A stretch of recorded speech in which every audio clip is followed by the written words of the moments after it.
So it remains for me to introduce Piripi, Philip McKibbin. He's an independent writer of Pākehā and Ngaitahu Maori descent, so though he comes to us from the north, he's come home to deliver this paper.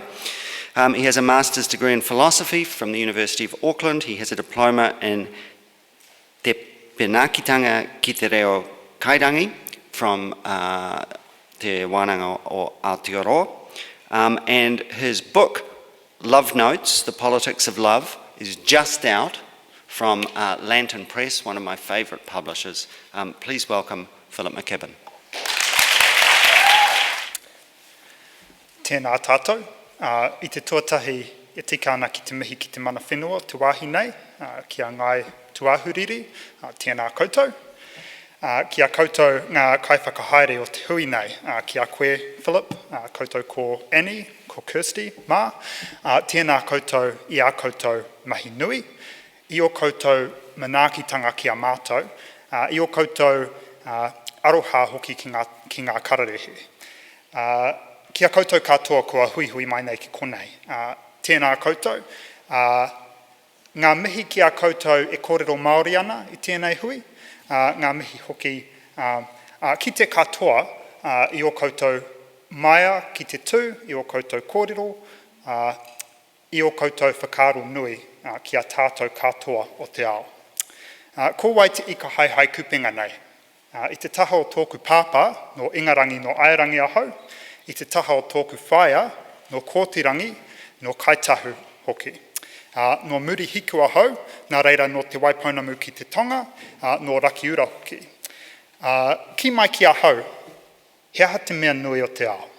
Māku e ki atu e hara I te tangata, engari ko te aroha e. Nā reira tēnā koutou. Kia ora everyone.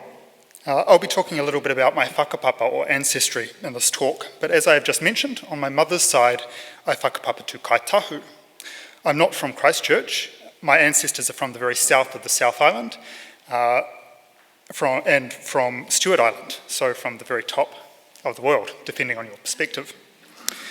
There is a well-known whakatauki, whakatauaki, or proverb in Maori, which we've already heard at this conference, and it goes something like, pluck the centre shoot of the flax and where will the bellbird sing? Ask me what is the most important thing in the world, and I will reply, it is people, it is people, it is people. This whakatauaki, with its allusions to the komako and harakeke, captures something of our traditional relationship to te taiao, the environment, but it also incorporates a problematic affirmation of human supremacy.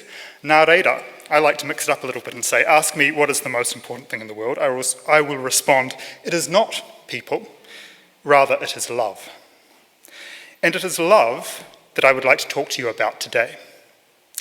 Hioi, koe e pōhehe, kua taimai au ki konei ki te whakararu I a koutou.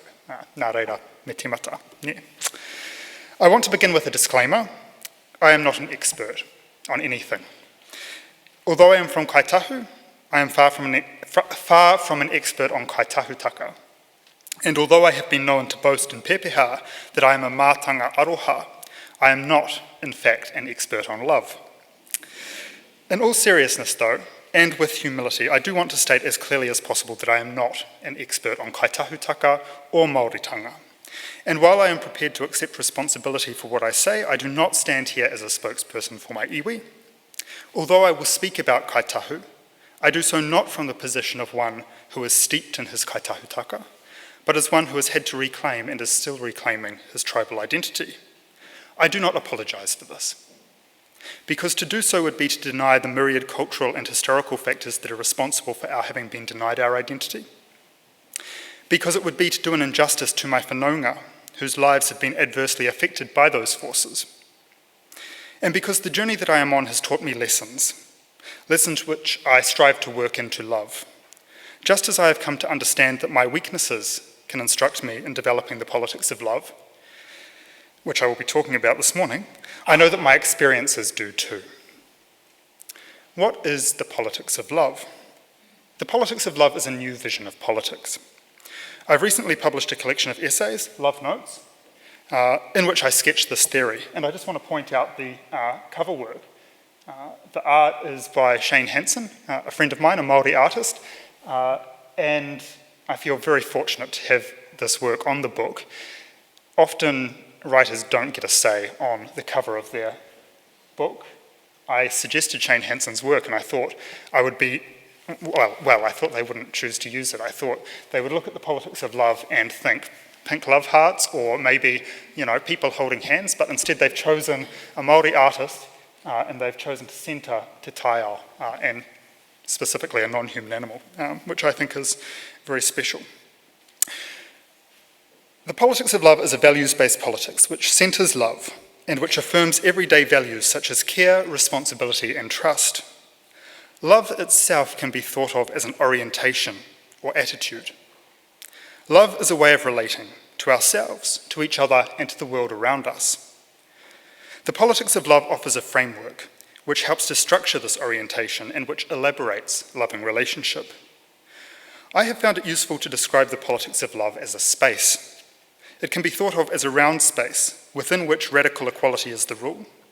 Love, which embraces all of us, sits at the centre of this space, and its outer limits are defined by its intersectional opposition to all forms of domination, including, for example, sexism, racism, and, importantly, speciesism. The politics of love incorporates Indigenous thinking in several ways. For example, in developing this theory, I have been influenced by kaupapa Māori theory and research, and I have woven my own experiences into it as well. And by affirming the importance of all of us, this vision of politics makes space for all of our diverse knowledges and histories, including our Indigenous ones. The idea that politics should be loving has precedents in decolonial practice, in feminist movement, in civil rights action, in black radicalism, in the LGBTQI struggles, and, as significantly, in the relationships we share and the love we show each other. About 18 months ago, I presented a paper, which is one of the pieces in Love Notes, at the Minding Animals Conference in Mexico City. The paper was called Loving Justice and Non-Human Animals. In it, I suggested that justice could be understood as having two ends: the alleviation of suffering and the promotion of human dignity. It is not my intention to return to that argument in detail here, but I do want to make 2 points in relation to it. The first is that, although I still believe that alleviating suffering, that of humans and non-humans, should be at the centre of our ethics, I think we need to resist thinking about animals primarily in terms of their suffering. Many of us first became cognizant of animals' moral worth through reflecting on their suffering. Indeed, it is that animals suffer and that they are not free that necessitated our movement, the animal liberation movement. But to construe moral worth solely or even primarily in relation to suffering or oppression itself is limiting. The animal liberation movement, having recognised animals' moral worth, must proceed with animals themselves as its starting point and explore their suffering and everything else from there. The second point that I would like to make is that the concept of human dignity, which I troubled in my talk, might defer to the Māori term mana, which means something like status, worth, influence, power, prestige. Both terms, dignity and mana, are problematic in my view, because our use of them imports connotations, not all of which we will want to affirm. But if we can utilise and develop Western concepts, why can't we do the same with Māori concepts? Mana can be enhanced. We can, by our actions, add to and detract from our own mana, and others as well. Similarly, the mana of individuals is connected to that of the communities to which they belong. I think the notion of mana, which is inherently relational, comes closer to the idea of relational humanity that I hinted at in my talk than the term dignity does, and it pertains to collectives too. The politics of love elaborates loving relationship, an insight it inherits from animal liberation theory, and which intersects with a Māori worldview, is that we are not distinct from nature, we are part of it. Where animal liberation theory affirms that we too are animals, a Māori worldview remembers the ways in which we are connected to nature, through both genealogy and ongoing relationship. I believe we should work in loving relationship with the rest of nature. As well as ensuring that our relationship is not one of domination, we must do what we can to alleviate suffering, especially when we have caused it, and we must respect its integrity, in part simply by letting it be, but also by ensuring that the ways in which we interact with it are respectful, sustaining, and, very importantly, caring. I mentioned that my development of the politics of love has been influenced by kaupapa Māori theory, Māori-centred theory. There's a lot to be said about kaupapa Māori theory, I'm not going to say too much. It is worth pointing out that there is a depressing lack of kaupapa Māori literature on non-human animals. I was excited recently to learn of a piece entitled Non-Human Others and Kaupapa Māori Research in a recent collection written by two prominent kaupapa Māori theorists, but it barely mentions non-human animals. This, of course, is fascinating. What is it about then? But it also reveals a lack of literature on our topic, I think. And this is what really excites me about Kirsty's research and Katarina's research as well, is that it is centering non-human animals as well. About this silence, there are, I think, two reasons for this. The first is that as Māori we face multiple crises. In, for example, education, justice and health. We have limited resources and we are working within systems that frankly do not really care about us. And so we prioritise. The second is that where so much of the theory that is being generated and the research that is being done either ignores or misrepresents us, there is a concern to do theory that is by, for and about us, which is very important. However, the flip side of this is the unacceptable view that we do not need to concern ourselves with others, and that kaupapa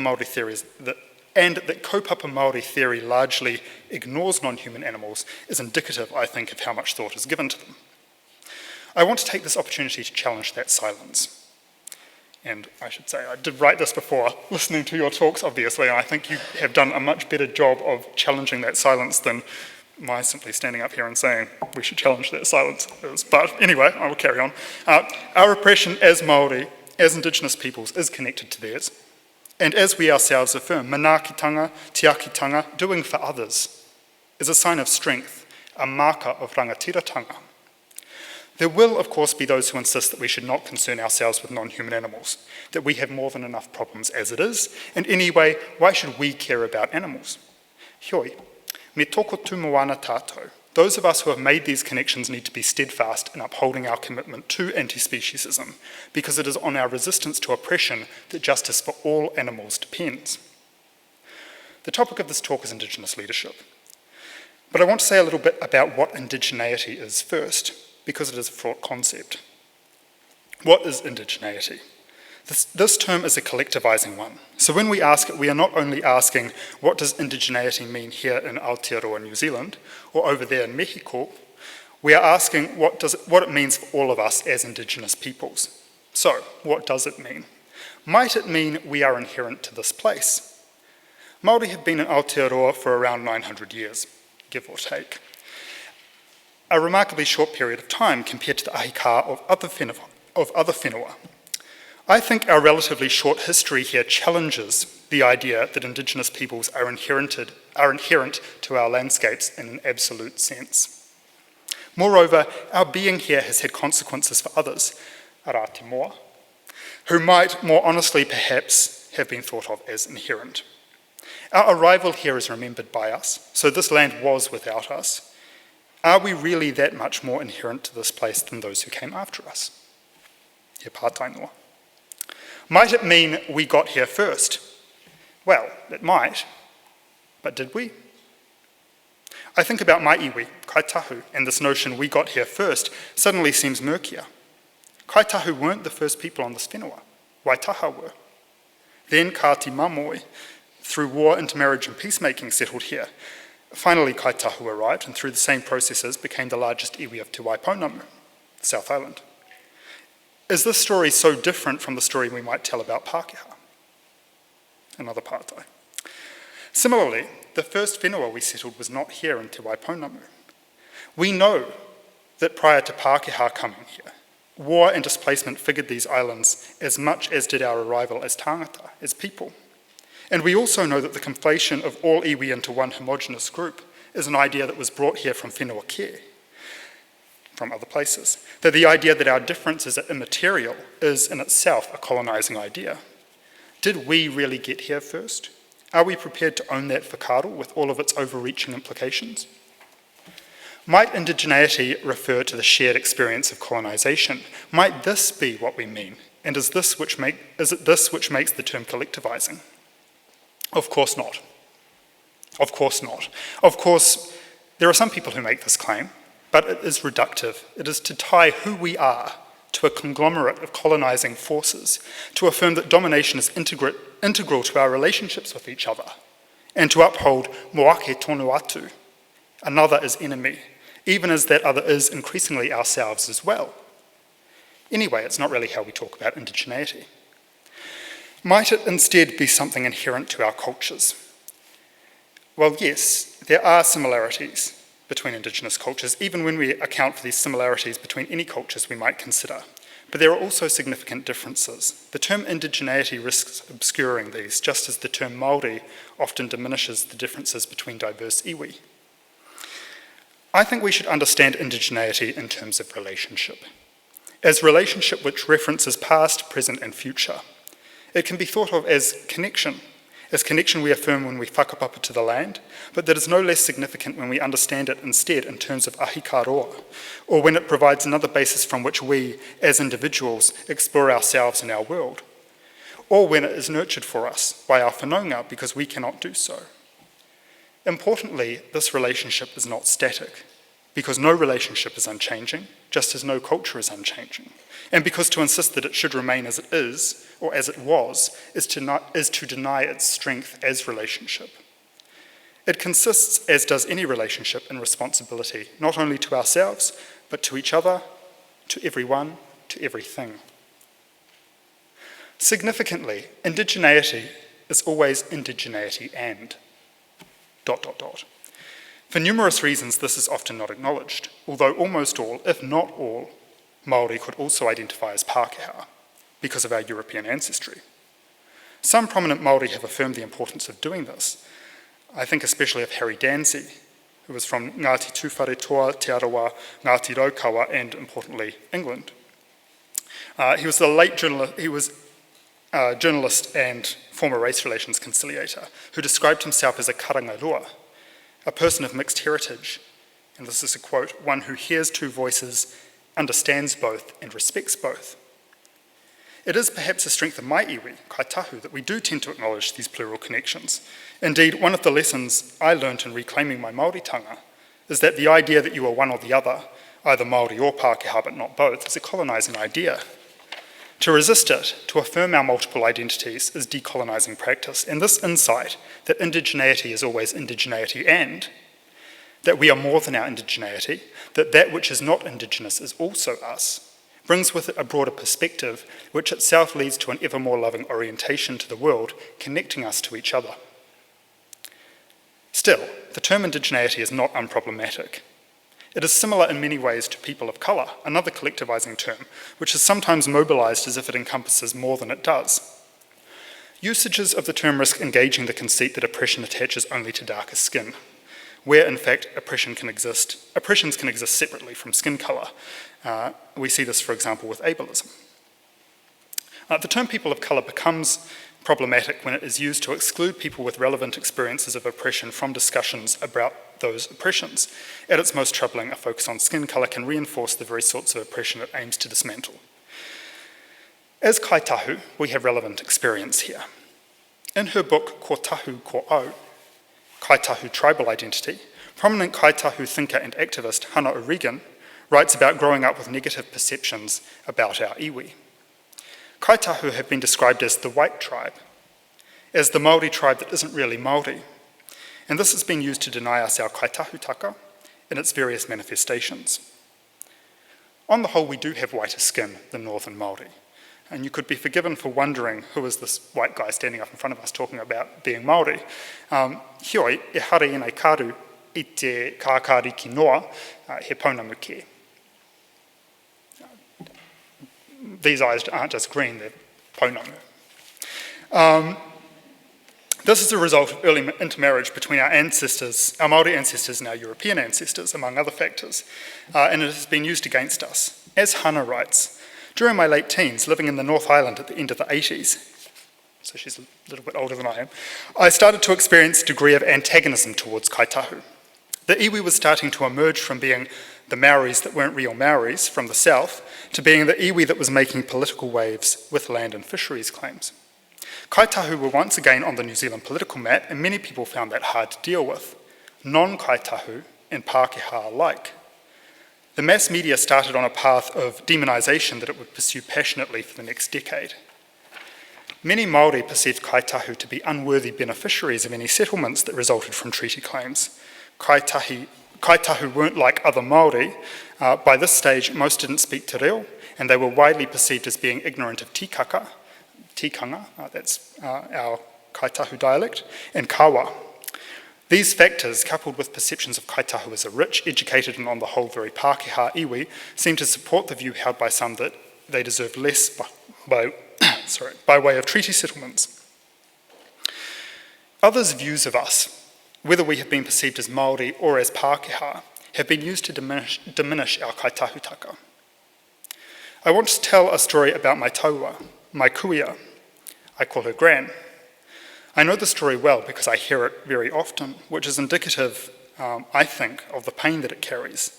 She talks about how, as an adult, and eager to learn more about her kaitahutaka, I should explain that word, shouldn't I? Kaitahutaka, kaitahutanga, ngaitahutanga, our iwiness, our tribeness, our kaitahuness. As an adult, and eager to learn more about her kaitahutanga, she decided to learn te reo. So she enrolled in a course at the local polytechnic in Hamilton in the North Island. She actually lives in Cambridge, which is nearby. On the first day, she arrived, and the class was greeted by the head of the school, a Pākehā, who told them how wonderful he thought it was that so many people wanted to learn the language. But when he left, her kaiako spoke to them and said, "I don't know why you Pākehā want to learn our language, it isn't for you." And she was including in this my Gran, who is, like me, quite fair. My Gran wasn't prepared for that. She knew she was Māori, and she knew she had a right to her reo, but she wasn't going to put up with that, and so she left. And humiliated, she didn't return. To give a little bit more context to the story, I am the only person in my whānau, and it isn't a small whānau, who speaks te reo, and I have had to learn it as an adult. Indeed, it took me a long time to accept that I too am Māori. Thankfully, I entered a much more supportive environment than my Gran did when I decided to learn it. As Māori, we have realised, I think, that if we want to revitalise our language, we need to work together.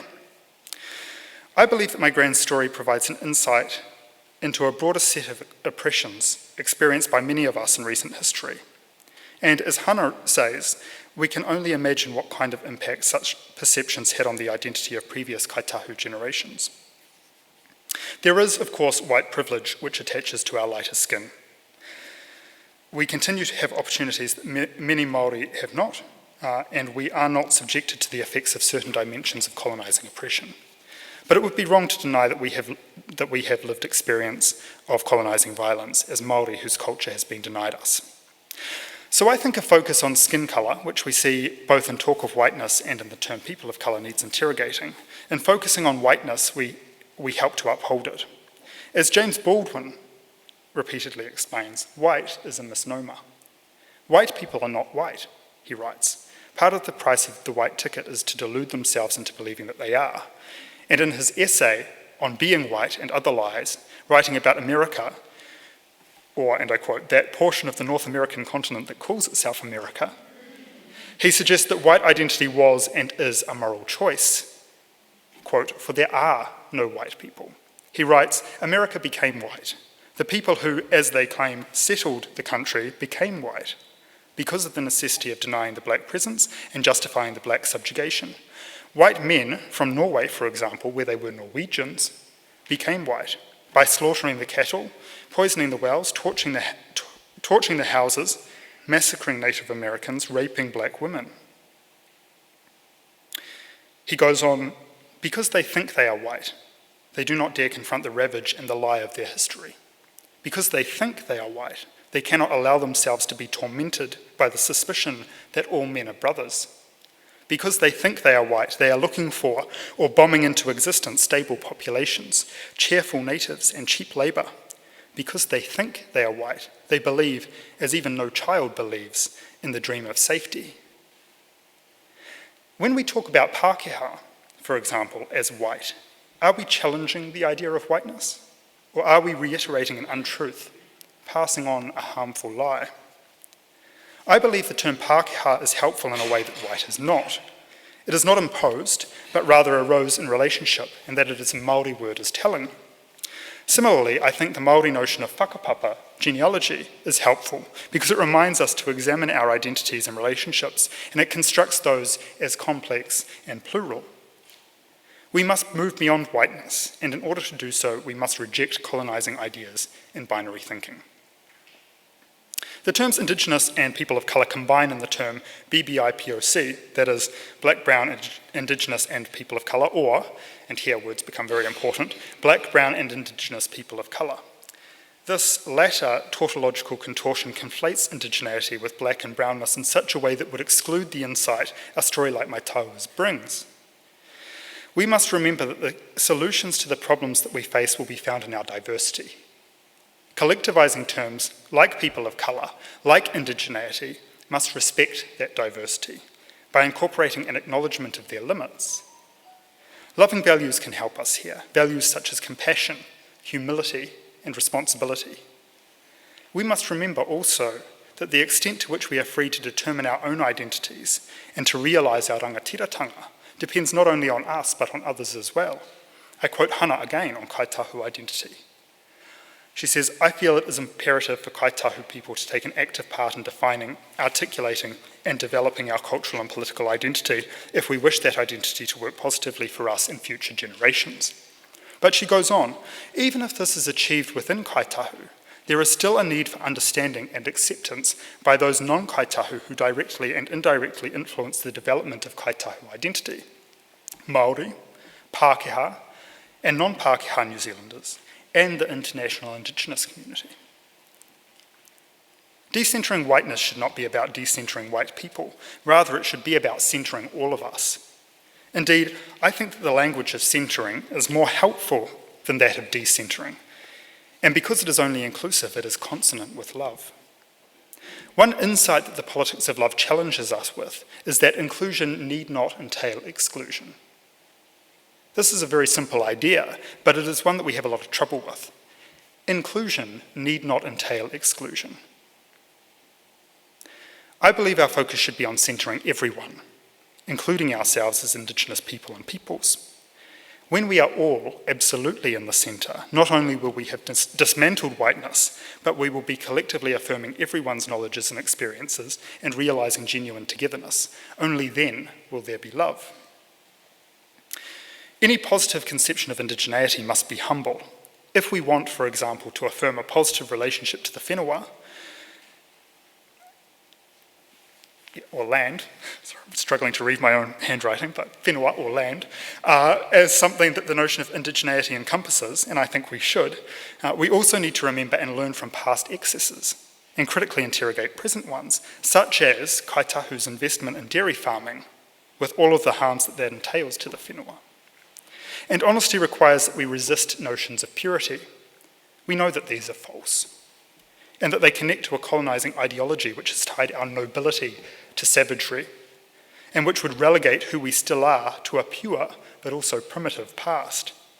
Our understanding of indigeneity, if it is to withstand critique, must carry this critique within itself, and we must continuously work to transcend it, which is to say we must cultivate our indigeneity, which involves work and consistent responsibility. But there is power here too. When we conceive of indigeneity not as a static state or as something immutable, but in terms of responsibility, this is freeing. We can decide what this relationship is, and we can choose for it to be one of love. I believe that as Indigenous people and peoples, our relationships with non-human animals must be grounded in responsibility. We must assume responsibility because everyone should, and because we cannot rely on other people to do so if we do not. When I spoke in Mexico City last year, I touched on Indigenous leadership, and I offered 2 reasons for thinking that Indigenous peoples might lead on justice for animals, non-human animals. Firstly, we understand the importance of living in harmony with the natural world, or we like to say that we do. And secondly, we are sensitive to issues of power. To this, I would add that we have the capacity to realise small-scale collective flax roots change. Thinking about Māori, the marae, or tribal village, is a level of community that we do not really see in Pākehā communities. Changes made here can move outwards to broader, more encompassing levels of community, for example, impacting the wider iwi or tribe, and inwards, for example, to whānau or families. We saw an example of this last year when it was widely reported that Tūranga Waiwai, the largest marae in the country, was going vegan. My understanding is simply that they were providing vegan meals and not embarking on a complete veganisation, but it was great publicity for Māori veganism anyway. The primary motivation for this was the people's health, but it isn't difficult to imagine such initiatives being justified with references to te taiao. And there has been growing consciousness within te ao Māori around the benefits of veganism. Marae play an important role in our eating practices. The marae is, for many Māori, the source of tikanga that guide us in our everyday lives, even for many of us who live far away from our marae. But what interests me more today are, first, the idea that we can't lead on justice for animals, a claim that is usually made by others, and second, that we won't, a claim which, unfortunately, we more often make ourselves. The idea that we, as Indigenous people and peoples, can't live lives of responsibility toward other animals is evident in, for example, the attitude that arises when we think about the possibility of Māori being vegan. It is not unusual to hear people, Māori and non-Māori, scoff when you suggest that Māori might go vegan. There is the idea that in order to be Māori you have to eat meat, an idea which connects to even more harmful stereotypes, that Māori do not eat well, that Māori only eat KFC, etc. And it connects to the idea that Māori cannot be trusted to make responsible choices for ourselves, let alone others. It is important to ask, who is making this claim? Who is telling us that as Māori we cannot be vegan? It is paternalistic deficit thinking to insist that we can't, even when it is we ourselves who are doing that thinking. In her essay, Class, Colour and Compassion, which is collected in the book Veganism in an Oppressive World, a Vegans of Colour community project, Melissa John Charles Carrijo addresses a related issue. She writes, I think it can be easy for vegans, especially ones who aren't of colour, to assume that people of colour aren't worth talking to about veganism. I don't have all of the answers myself, she writes, but I think a start would be to assure all people that their basic needs can still be met in a vegan diet, that comforting food after a 12-hour shift at work can be vegan, that vegan food can be affordable, and that we have many foods at our disposal that are already vegan, and that people of colour come from a long succession of survivors of pain and struggle, and compassion for others is key to our identity. The idea that veganism is a white thing that is imposed on people of colour is problematic, not least because around the globe it is majority world communities who have eaten less meat and who have, historically at least, lived on what we might think of as plant-based diets. The politics of love asks us to talk in terms of possibility. Then there is the assertion that we won't live lives of responsibility toward other animals. And as I've mentioned, unfortunately, this is a claim we often make ourselves.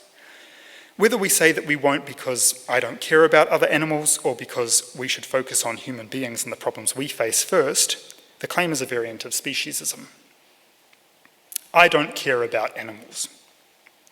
How is this any different to the statement, made explicitly or otherwise, I don't care about Māori? They participate in the same hierarchical logic that holds that some of us are more important than others and that difference diminishes our worth. And how does our making it, as Māori, as Indigenous people, not corrode the very foundation upon which our own claims against such hierarchical impositions rest? There are those who resist comparisons between human and animal suffering, but we must be the ones to make the comparisons. In doing so, we not only advance justice for non-human animals, but we do so for ourselves as well. The dismantling of hierarchical structures is integral to the realisation of love. As Bell Hooks writes in Feminism is for Everybody, there can be no love where there is domination. We must choose between the idea that some of us are more important than others and love. We must be the ones to say you cannot eat pigs and consistently advocate for Indigenous rights, not only because it is correct, but because if we don't make that claim, which is, in its entirety, an assertion of our rights as Indigenous people, we cannot rely on others to do it. And because although they have voices, non-human animals need advocates. Just because they don't speak our languages, ngā reo tangata me ki, doesn't mean they don't have interests, and it doesn't mean we shouldn't listen to them. When you say as an Indigenous person, I don't care about animals' rights, they don't affect me, you're engaging in exactly the same bad faith as the Pākehā person who says, I don't care about Māori rights, they don't affect me. When you do this, when you eat the pig, you are eating the foundation upon which everyone's worth stands. You are eating your own mana. A more meaningful Māori objection to the concept of animal rights, perhaps, might make reference to mahi no kai, or traditional food gathering practices. Sure, you might say, we'll give up pork, but we aren't going to give up titi. Titi, or mutton bird, is a renowned kaitahu food. I don't know if any of you will be travelling to Stewart Island while you're here, but if you are, when you're on the ferry between Bluff and Stewart Island, you can see some of the islands, the titi mutton bird islands, where kaitahu still collect mutton bird. E ai ki taku kaihana, he mautere tō taku whānau, hioi kaore aku hia ki te hopu titi. The claim which some of us believe to be helpful, that Māori diets were pretty much plant-based before Europeans arrived, is misleading. And honestly, I don't think mistruths move us closer toward justice, even well-meaning ones. But the reality is that Māori have largely moved away from traditional practices, and in reclaiming them, we have been selective. I believe that as we continue to reclaim traditional practices, we should do so critically, which is to say, I think we should be selective. If we cannot find the strength to revise traditions, we need to question the quality of our rangatiratanga. There are those who will point to treaty rights as the source of justice, rather than the intersectional love-based politics that I am advocating. They will, for example, point out that te tiriti o Waitangi confers on us our rights, and not only that, but it affirms our right to engage in traditional practices, whatever those may be.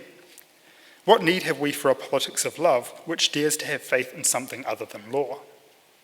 They might ask. But surely our claims do not depend on treaties.